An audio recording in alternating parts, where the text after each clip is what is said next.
Oke, sekarang kita geser ke Italia. Kiamat, kalau bisa dibilang begitu ya. 3 kali nggak lolos Piala Dunia dan yang terakhir itu dikalahkan oleh pemain yang mengidolakan Edin Dzeko. Sekarang bisa main bareng. Ini puncak dari semuanya. Akhirnya Gabriele Gravina mundur.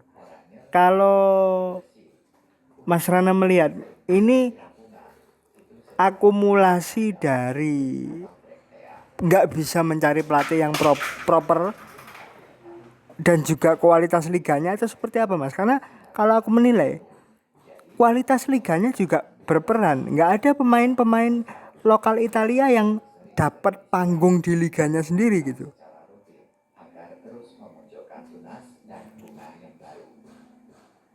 Ya sebenarnya timnas Italia harus mencontoh dari keterpurukan Jerman ya di era yang tahun 2000-an, kemudian mereka melonsing bagaimana ada regulasi terkait dengan pemain-pemain akademi yang berlaga di Bundesliga gitu Nomo.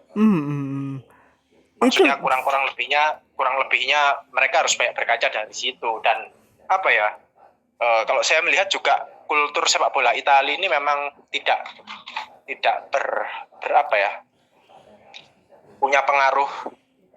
punya pengaruh progresif kayak Premier League ataupun mungkin Liga Spanyol gitu. Ya bisa kita tahu kan dalam beberapa waktu terakhir kan bagaimana mereka bisa perform kan, terakhir ya Inter di final. Sebelumnya kan ya paling jauh ya semifinal atau perempat final mereka di Champions League maupun Europa League. Tetapi kalau melihat dari backbone ya, atau yang menjadi tulang punggung dari klub-klub tradisional Italia kan rata-rata bukan orang Italia juga gitu loh. betul. Tapi kalau kan dalam podcast terakhir itu kan aku bilang gini, ini kan semangat kolektivitas, kebersamaan. Ya semangat kolektivitas dan kebersamaan itu yang menjadi motivasi besar bagi timnas Italia bagi Bosnia untuk bisa lolos gitu. Ya. Karena kalau nggak ada rasa itu ya secara teori dia pasti kalah gitu. Bagaimana Edin Dzeko yang udah kepala 39 atau 40 masih energinya masih meluap-luap ketika dia berusia 25 atau 30 tahun. Dan juga ya memang ada yang menyalahkan kondisi lapangan yang nggak proper yang ya. menguntungkan Bosnia. Tetapi kenapa Italia nggak bisa klinis di momen tersebut? Buktinya aja Bosnia bisa klinis di Wales ya. Wales apa Irlandia Utara ya nomor? Wales. Nah, itu Wales kurang tekanan apa gitu loh, maksudnya para pemain semua rata-rata bermain di Premier League juga. Iya. Di atas kertas oke lah. Makanya yang saya tekankan di podcast episode yang lalu itu adalah semangat kolektifnya itu, kebersamaannya. Dan itu yang dimiliki oleh Bosnia ya secara psikologis. Nah, kalau kita lihat sekarang bagaimana presidennya udah mundur si Gravina. Ada beberapa kandidat ya seperti Paolo Maldini, kemudian Giovanni Malago. Kalau misalnya FIGC memilih mantan pemain di posisi presiden, bukankah ini lebih baik? Toh Maldini juga beberapa teman-teman Milanisti banyak yang bilang bahwa sebenarnya di klub ini punya visi tapi digusur oleh manajemen. Dan yang Mas Rana singgung tadi itu kan sudah ada di portofolionya Roberto Baggio juga itu. Tapi ditolak oleh Gravina secara mentah-mentah. Gimana Mas Rana kalau melihat ini?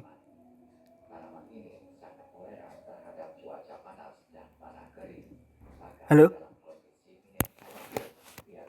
Yang menjadi pengurus federasi itu kan nggak perlu berlatar belakang sebagai mantan pemain bola yang baik gitu. Artinya kan dia harus punya kemampuan manajerial. Kalau kita lihat dalam personil UEFA maupun FIFA kan kebanyakan ya yang mantan pemain kan siapa yang menonjol, paling cuma Michel Platini kan. Ya. Dia harus punya kemampuan sports administrator ya, dalam hal ini dia harus punya peran-peran strategik apa yang dapat menaikkan level sepak bola. Ya kalaupun kebetulan di Italia ada nama siapa dulu kan, siapa itu Roma itu Damiano Tommasi atau mungkin Baggio, Roberto Baggio yang juga punya ide yang sama kan. Yang penting bagaimana calon FIGC yang baru itu punya kemampuan sports administrator yang baik, dan juga dalam hal ini khususnya mengenai strategi mereka dalam hal untuk meningkatkan persepak bolaan Italia yang lebih baik. Ya berkaca dalam kasus Como yang banyak sekali pemain asing ya, itu kan juga harus mendapatkan sorotan gitu loh. Iya. Nah, kalau untuk ternyata juga backbone para pemain ya saya ulangi lagi, backbone dalam pemain klub tradisional Serie A kan ya kebanyakan ya dari pemain luar juga gitu. Ya, makanya kualitas kompetisi, kemudian infrastrukturnya Mas, banyak sekali stadion-stadion yang nggak memenuhi syarat. Bahkan Severin bilang, wah Euro 2032 kelayakan Italia untuk menjadi tuan rumah bisa dicabut. Kalau masalah infrastruktur sih enggak, karena basically semua para klub ini kan punya home base atau training ground sendiri-sendiri ya. Jadi aku sih nggak terlalu risau gitu. Nggak terlalu khawatir soal itu. Mungkin memperketat aturan Serie A-nya sendiri, karena ya hampir semua backbone tulang punggung dari masing-masing klub itu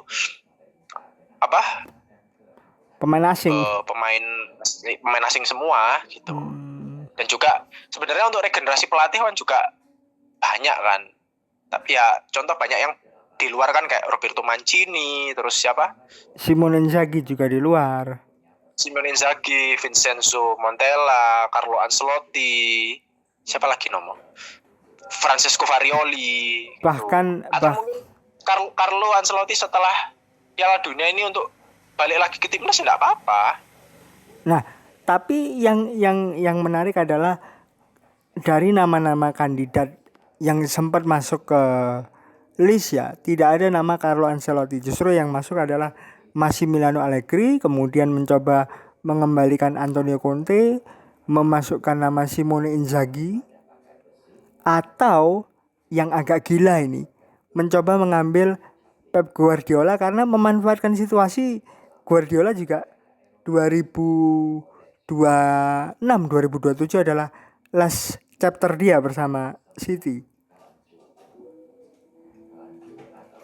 yang kemudian pun juga bisa dipercepat dalam air ini. Tergantung juga ya, ini kan berbarengan sama nggak tahu keputusan yang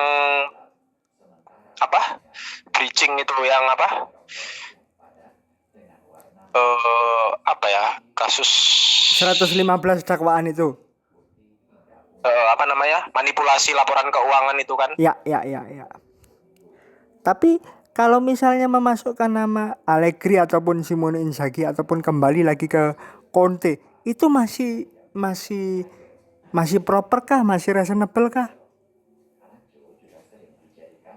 Maksudnya?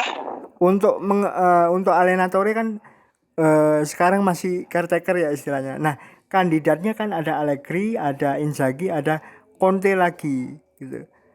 Nama-nama ini kalau misalnya masuk di Allenatore Azzurri masih pantaskah gitu, mengingat karakternya kan nggak pernah berubah. Kepelatihan orang-orang Italia ini kan strateginya selalu sama aja. Memang saya lebih cenderung ke sesuatu yang new, yang bisa merevolusi. Kalaupun itu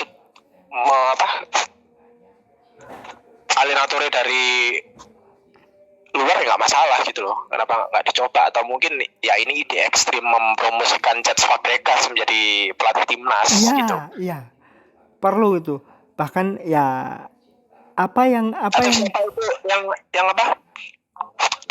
yang ranking 1 itu loh, ranking 1-nya bareng Julian Nagelsmann di sekolah akademi pelatih itu siapa? Ranking 1-nya Julian Nagelsmann. Sebelumnya kan ada Hansi ya? Sebelumnya ada Hansi Flick. Apa ada lagi ke bawah itu? Bukan. Julian Nagelsmann itu loh yang sekolah pelatih. Yang ranking satunya itu loh. Itu kan namanya Italia kan? Italia apa Jerman itu? Oh, Domenico Tedesco. Nah, itu Nomo. Domenico Tedesco. Yang di Domenico yang ranking 1. Yang ya. ranking satunya. Kenapa nggak nyoba itu aja? Kan dia juga terakhir di Belgia ya. Ya, terakhir kali di Belgia sekarang siapa Nomo? Kalau di dia sekarang. Dia di masih situ. Tedesco ya berarti? Masih si Martinez kan di Portugal. Okay. Si Martinez kan di Portugal, Roberto Martinez tuh. Domenico Tedesco di Belgia. Saya ingat apa namanya nama itu. Tapi tidak menutup juga untuk orang asing yang melatih Italia ya, karena kalau aku melihat gini, mungkin terlalu jauh ya, tapi kalau aku melihat situasinya sama. Ini mungkin last question. Adakah masalah allenatore di Italia ini sama seperti masalah di timnas Inggris zaman dulu-dulu? Nggak ada pelatih timnas Inggris yang proper gitu dari orang Inggris sendiri. Akhirnya mengambillah nama Thomas Tuchel. Ya, setelah Pep Guardiola datang bisa merevolusi Liga Inggris, kemudian akhirnya sejalan juga dengan perubahan visi para pemain. Ya memang harus ada sosok yang bisa merevolusi dari filosofi taktik dari Liga Italia itu sendiri Nomo. Ya walaupun nggak usah yang dominan atau on possession. Tantangannya sih di situ gitu Nomo. Iya. Ya sama halnya kayak Pep Guardiola di timnas Jerman, kemudian akhirnya disempurnakan nama Joachim Löw. Kan kalau katanya siapa? Cesar Luis Menotti kan di mana ada Guardiola kan di situ kan ada sepak bola kan yang tumbuh gitu loh. Paham nggak maksudnya? Paham. Guardiola di Spanyol akhirnya pengaruhnya di timnas juga. Pep Guardiola di Jerman juga memberikan pengaruh juga. Pep Guardiola di Inggris memberikan pengaruh juga yang memuluskan jalannya Gareth Southgate bisa stabil di fase-fase tertinggi di kompetisi tertentu ya. Betul. Baik Euro maupun Piala Dunia. Menarik untuk ditunggu bagaimana Fabregas ya, dengan prestasinya di Como makin lama makin dilirik nanti. Ya cukup sih dari aku nih Nomo. Oke. Thank you Mas Rana udah menemani 2 segmen, nggak kayak biasanya nih, karena memang panjang sekali yang dibahas. Mungkin nanti kita ketemu after semifinal kali ya. Sekaligus mungkin ya. Kalau perayaan Inter Scudetto bisa sekalian. Oh ya, nanti aku coba ingetin Bro Pandu nanti untuk bisa meluangkan waktunya. Iya. Mungkin itu dulu yang bisa kita berdua sajikan untuk episode kali ini. Bukan hanya bisa didengarkan di Spotify, tapi juga bisa dilihat di YouTube ya. Walaupun grafisnya adalah grafis statis seperti yang sebelum-sebelumnya. Jadi ini memudahkan untuk teman-teman yang belum bisa mengakses Spotify.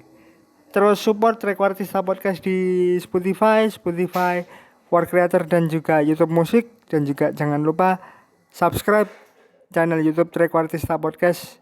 Share juga ke teman-teman yang lainnya biar bisa menikmati diskusi dan catatan menarik dari kita. Sekian dulu dan kita akan ketemu lagi di episode berikutnya. Terima kasih dan wassalamualaikum warahmatullahi wabarakatuh.